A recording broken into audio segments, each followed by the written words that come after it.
Todos listos en The Longines Goes Again, van quedando todos listos, se dio la partida en The Longines por la parte exterior, picó en el comando Celestine, picó en la punta, por dentro va pasando rápidamente por el medio el ejemplar la Deva, va pasando por la parte de adentro la Bema, se va el comando por medio cuerpo, segundo está corriendo Celestine, en el tercer lugar a 2 cuerpos se está colocando por el medio Lexi Lu, en el cuarto lugar está avanzando por la parte central el ejemplar Miss Sofía, va avanzando en el cuarto lugar, en el quinto lugar por la parte exterior está quedando el ejemplar Lady Lara, en el sexto puesto por dentro, va avanzando Receta, en el séptimo lugar por la parte central, ha quedado Mrs. McDougall, ha quedado en el séptimo lugar, 700 metros, en el octavo lugar está quedando Trace Shaman, en el noveno puesto está quedándose por el medio Faucelier, va quedando en el noveno puesto, en el décimo lugar ha quedado Price Exhibit,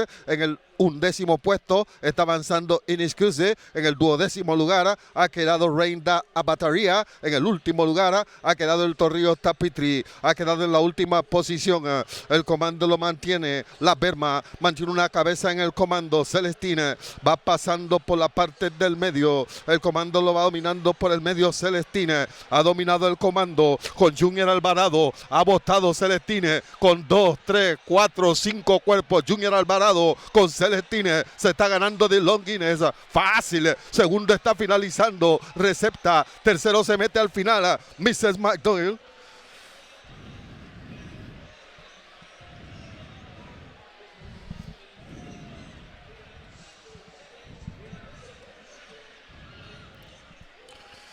Hoy es el día.